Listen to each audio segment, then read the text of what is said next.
Hi అందరికీ నమస్తే. నేను మీ హారిక. మనం ప్రస్తుతం నట్టి కుమార్ గారితో ఉన్నాము. ఇప్పుడు మనం ఏం చెప్పబోతున్నామంటే, ఇప్పుడు రిలీజ్ మూవీలు ఉన్నాయి. అలాగే 'యాత్ర 2' మూవీ రిలీజ్ అవుతోంది. అలాగే 'ఈగల్' మూవీ రిలీజ్ అవుతుంది. అంటే వీటన్నిటి మధ్యలో ఒక పోటీ నడుస్తుంది. 'ఈగల్' ఆల్రెడీ సోలో రిలీజ్ అన్నారు మనకు 'దిల్ రాజు' గారు. మరి మాట తప్పుతున్నారా అనే క్వెషన్ మనకు బయట రైజ్ అవుతోంది. ఇవన్నిటి గురించి మనం సార్‌తో మాట్లాడదాం రండి. నమస్తే సార్. నమస్తే. సార్ ఇప్పుడు మనం 'రవితేజ' గారి 'ఈగల్' మూవీ టైం అంటే అప్పుడు 'గుంటూరు కారం హనుమాన్' మూవీ టైంలో 'ఈగల్' కూడా రిలీజ్ అవ్వాల్సుండే. కానీ రిలీజ్ అవ్వలేకపోయింది. ఆళ్ళు మార్చుకున్నారు డేట్‌ని. ఇప్పుడు అప్పుడు 'దిల్ రాజు' గారు అన్నారు అది సోలో రిలీజ్‌లో ఉంటారు 'రవితేజ'కు అని చెప్పేసి ఒక మాట ఇచ్చారు. కానీ ఇప్పుడేంటంటే ఒక క్వెషన్ నడుస్తుంది. అంటే రిలీజ్ అవుతుంది మూవీ 'ఈగల్'. దానికి 'లాల్ సలాం', 'యాత్ర 2' 2 పోటీగా వస్తున్నాయి. మరి 'దిల్ రాజు' గారు మాట తప్పారా అని క్వెషన్ బయట రైజ్ అవుతుంది. దీన్ని మీరేమంటారు? మాట మీద నిలబడతాడని అనుకున్న వాళ్ళకి తప్పు. ఆయన మాట మీద నిలబడతానని ఎవరు చెప్పారు? 'యాత్ర 2' ఆయన డిస్ట్రిబ్యూషనే. ఆల్ పార్ట్నర్సే. ఆయన చెప్పొచ్చు. 'లాల్ సలాం' ఆల్ తాలూకేనే 2. ఈ సినిమా 'ఈగల్' ఆయనే చెప్పాడు. ఆయన మాట మీద నిలబడేవాడైతే 'హనుమాన్' సినిమా థియేటర్లు ఎవ్వరికి కూడా ఒక థియేటర్ ఇవ్వకుండా పెద్ద గొడవ పెట్టి అన్ని థియేటర్లు ఆల్ థియేటర్లు సినిమాలు వేసుకొని వ్యాపారం అన్నారు. వ్యాపారంలో ఏది చెయ్యాలో ఏది ఎలాగ ఉండాలో చెప్పారు. దానికి చిరంజీవి గారు కూడా ఒత్తాసు పలికి 'దిల్ రాజు' గారికి అన్నీ తెలుసు అన్నారు. 'హనుమాన్' అనే సినిమాకి 4 థియేటర్లు ఒక హిందీ డిస్ట్రిబ్యూటర్ చిన్న థియేటర్లు ఇచ్చి తక్కువన్నీ గుంటూరు కారంకి అట్లకి వేస్తారు. దానికి అడుగుతా ఆరోజు వ్యాపారం ఏది వస్తుందో చూసి వేస్తాము మాకు తెలుసు అన్నారు. చిరంజీవి గారు వచ్చి 'దిల్ రాజు' గారికి చాలా బాగా తెలుసు, ఆయన చాలా మంచి వ్యక్తి, చాలా పర్ఫెక్ట్ చేస్తాను ఆయన కూడా చెప్పాడు. మరి అదే 'హనుమాను' ఎన్ని సినిమాలని తుడుసు కొట్టుకుపోయాయి. 'హనుమాన్' సినిమా ఎక్కడికో వెళ్ళిపోయింది. మళ్ళీ అదే 'హనుమాన్' సినిమా ప్రొడ్యూసర్ని తీసుకొని మళ్ళీ వీళ్ళంతా కలిపి మళ్ళీ కూర్చొని మళ్ళీ అదే డిస్ట్రిబ్యూటర్ మైత్రి శశి గారిని తీసుకొని మొత్తం అంతా కలిపి నీ అంత టోటల్ లేడని మళ్ళీ అన్ని 'దిల్ రాజు' గారి థియేటర్లు ఆ సినిమాని వేశారు. మాట తప్పిన వ్యక్తి, మాట మీద నిలబడిన వ్యక్తి ఒకటి. ఆయన ఛాంబర్లో ప్రెసిడెంట్గా ఉండేటప్పుడు నేను ఏదో ఊహించా, ఈయన పర్ఫెక్టు, ఈయన సినిమాలు రెగ్యులర్ చేస్తున్నాడు, అందరికీ న్యాయం జరుగుతుంది అనుకున్నా. మన సీఎం గారి దగ్గరికి వెళ్తేప్పుడు కూడా మేము రెడ్డి, మీరు రెడ్డి, మేము గొప్పవాళ్ళమి, మీరు గొప్పవాళ్ళు, మా దగ్గర ఏం కావాలో మీరు అడగండి, మీ దగ్గర ఏం కావాలో మేము అడుగుతాం అనే విధంగా ఒక 11 మంది కలిపి వెళ్ళారు. చిన్న వాళ్ళందరినీ పక్కకు తోసేశారు. మేము 440 రూపాయలు ఇంతకుముందు 395 ఇచ్చేవారు. అప్పుడు మా పార్ట్నర్స్ మాకు కావాల్సిన వాళ్ళు మాకంతా మా దోస్తులు మా బ్రో కేటీఆర్ గారు ఇప్పుడు అన్నీ మీరే, మీ పార్టీ ఉన్నంత దాకా మళ్ళీ మీ పార్టీ వెళ్ళిపోతే మేము ఇంకో పార్టీకి వెళ్ళిపోతాం. అలాగే పార్టీలు, నీతులు, నియమాలు, మళ్ళీ కట్టుబాట్లు, మాటకి అర్థాలు తెలియదు. ఆ అర్థాల కోసం మనం మాట్లాడకూడదు. రేవంత్ రెడ్డి గారి దగ్గరికి వెళ్ళి అన్నీ చెప్తే రేవంత్ రెడ్డి గారు కూడా ఎఫ్డీసీ చైర్మన్ కూడా మీకు ఎవరికి కావాలంటే వాళ్ళకి ఇచ్చేస్తాను, మీరు రండి, ఎఫ్డీసీ చైర్మన్ కూడా మీకే కావాలని మీకే ఇస్తాం, మొత్తం మీ గవర్నమెంట్ ఏం కావాలంటే అది చేసుకోండి, మా గవర్నమెంట్కి మీ సినిమా ఫీల్డ్ అంతా మీరే. అప్పుడు కూడా ఆయన అలాగే అన్నాడు చలసాని శ్రీనివాస్ యాదవ్ గారు, సినిమా ఫీల్డ్ అంటే 5గురే, మాకు తర్వాత తెలియదు అన్నాడు. అంటే చిన్న సినిమా నిర్మాత తెలియకపోతే పేదవాడు గుర్తింపు తెలియదు, పేదవాడును మనకి రైతు వాసన కూడా తెలియదు. రైతు దగ్గర వాసన వస్తుంది, పేదవాడి దగ్గర వాసన వస్తుంది, కాబట్టి గొప్పవాడి దగ్గర వాసన రాదు, సెంటు వాసన వస్తుంది, కాబట్టి అది చాలా ఆనందంగా ఉంటుంది వీళ్ళకి. కార్పొరేట్ కంపెనీస్ ఒత్తాసు పలుకుతారు. కాంగ్రెస్ పార్టీ అలా ఉండదని నేను అనుకుంటున్నాను. నా పుట్టి పెరిగి కాంగ్రెస్ పార్టీ అలా ఉండదు. అది రాహుల్ గాంధీ గారు తెలిస్తే ఒప్పుకోరు. ఇక్కడ కూడా కొన్ని కమ్యూనికేషన్స్ గ్యాప్స్ ఉన్నాయి. ఆ కమ్యూనికేషన్స్ గ్యాప్స్ రేవంత్ రెడ్డి గారు తెలుసుకుంటారు.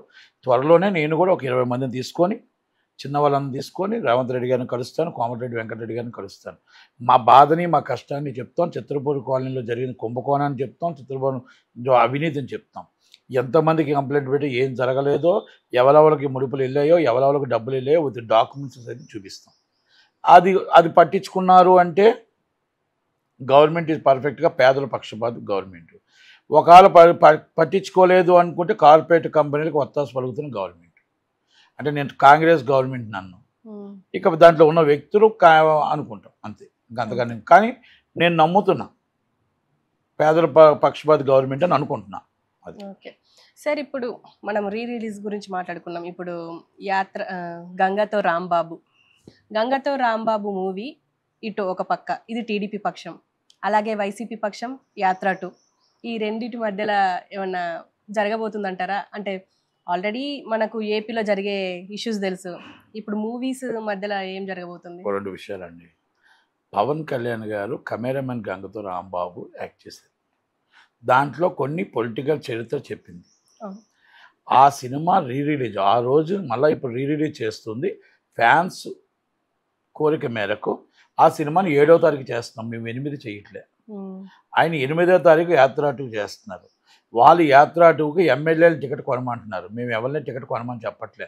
సినిమా నచ్చితే సినిమా కొనన్నాను, నచ్చిన సినిమా పవన్ కళ్యాణ్ గారి సినిమా కొంటారు అంతే తప్ప మేమేదో టికెట్లు ఎమ్మెల్యేలకు వెళ్ళి టికెట్లు కొని థియేటర్లని బ్లాక్ చేయండి అని చెప్పట్లే. సినిమా బాగుండి సినిమా జనాలు ఉంటే రేపు 6 గంటలకు బుకింగ్ ఓపెన్ అవుతుంది. కనుక పోటీతత్వం అని వాళ్ళు అనుకుంటే మనం ఏం చేయలేం.